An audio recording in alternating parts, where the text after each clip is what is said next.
जन चर्चा आज का विषय रखते हैं। अयोध्या के जिस राम मंदिर को भारत के करोड़ों लोग सिर्फ एक धार्मिक स्थल के साथ देश की सांस्कृतिक चेतना और विश्वास का प्रतीक भी मानते हैं, सभी मंदिरों को माना जाता है। उसके चढ़ावे में करोड़ों रुपए की चोरी की बात एक इशारा करती है। यह पूरे देश के लोगों की भावनाओं को हिलाती है।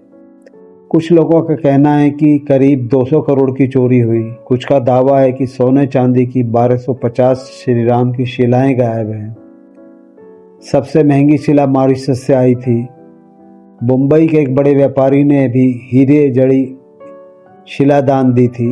ये सब चोरी हो चुकी हैं। इसके अलावा करोड़ों रुपए की नकद भी चोरी हुई है। अब तक इस मामले में कुछ एफआईआर दर्ज हुई हैं। पुलिस का कहना है कि संदेह के तौर पर भी मंदिर के 42 लोगों को हिरासत में लिया गया है। देश के कई बड़े धार्मिक संस्थानों में समय समय पर चढ़ावे और नकदी को मैनेज करने वालों पर सवाल उठते रहे हैं, लेकिन भक्तों की शिकायतों पर ध्यान नहीं दिया जाता। दान राशि की गिनती, भंडारण और उपयोग की प्रक्रिया को पूरी तरह तकनीक आधारित और पारदर्शी बनाया जाना जरूरी है। अब इस चोरी की जांच निष्पक्ष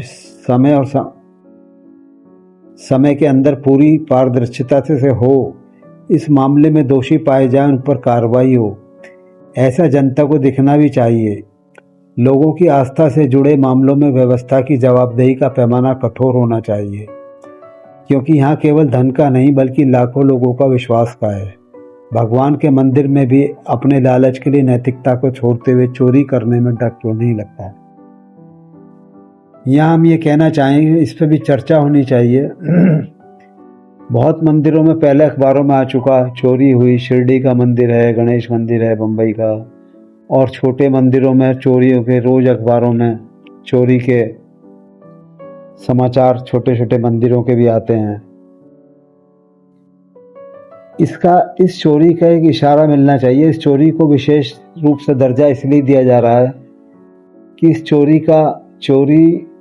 होना सामान्य बात है, लेकिन चोरी का आरोप लगाना एक राजनीतिक कारणों से इस चोरी में उपयोग हो रहा है।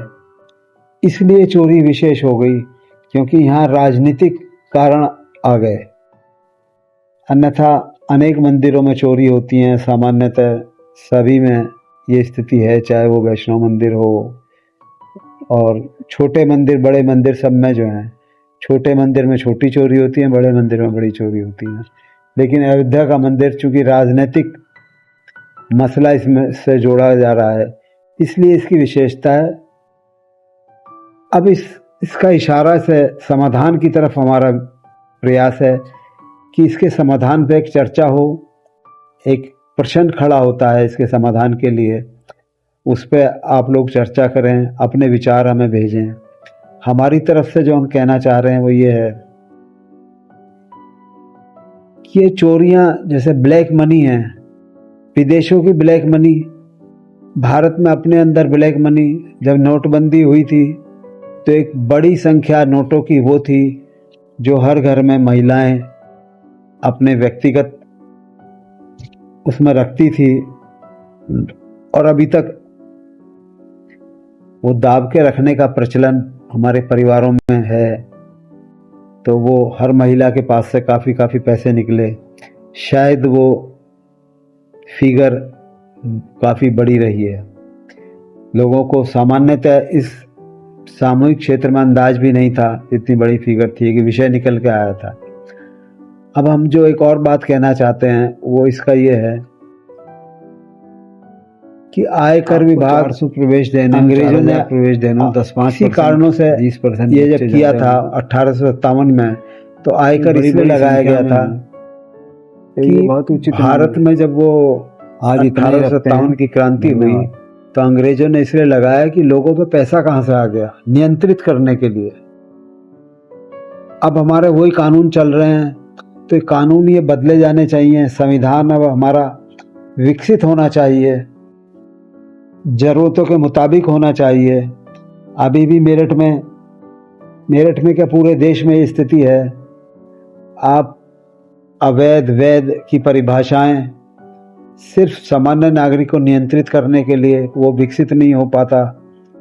अगर हमारा संविधान इस विकास की ओर बने और मूल आधारित ये परिवर्तन हो जाएं, तो दूसरे देशों को आप देखें, जापान हिरोशिमा कांड के बाद कितनी जल्दी विकसित हो गया। चीन हमसे बाद में स्वतंत्र हुआ और कितना विकसित हो गया। तो मूल कारण, मूल चीज़ें हमारे यहाँ हम अपने आक्रांताओं को आज भी पूजे जा रहे हैं, फूल चढ़ाए जा रहे हैं। भारत में हमारे अपने भारतीयों का इतना कितना सम्मान है, उससे कहीं ज़्यादा सम्मान हम अपने आक्रांताओं का करते हैं। किताबों में उन्हीं के बारे में ज़्यादा पढ़ाया जाता है। तो मूल भावना पे इस पे देखा जाए, और अगर काले धन की बात हो तो सारा चीज़ें चार्ज होती हैं। ट्रांजैक्शन जो है, सारी ट्रांजैक्शन जो हैं, ये कहानी मुझे अभी एकदम याद आ गई तो मैं इसमें शेयर करता हूँ। एक वो कहानी सभी लोगों ने सुनी होगी। दो बच्चे गए घर से, वो थोड़े थोड़े चने लेके चले गए। भाई चने बेच लियो, ठीक है। अब वो आमने सामने बैठ गए थोड़ी दूर जाके। अब जिसको भूख लगती दूसरे से चने खरीद लेता। मम्मी ने जो पैसे दिए थे, 2 पैसे 4 पैसे उस दिन होते थे, शाम तक दोनों का पूरा माल बिक गया। पैसे उतने के उतने रहे, क्योंकि जितने पैसे का उसने खरीदा दूसरे ने भी उतना पैसे का खरीद लिया। दोनों का पेट भी भर गया, सारा माल भी बिक गया, पैसे के उतने उतने रहे। तो करेंसी का प्रभाव और इस चीज़ों की व्यवस्थाओं में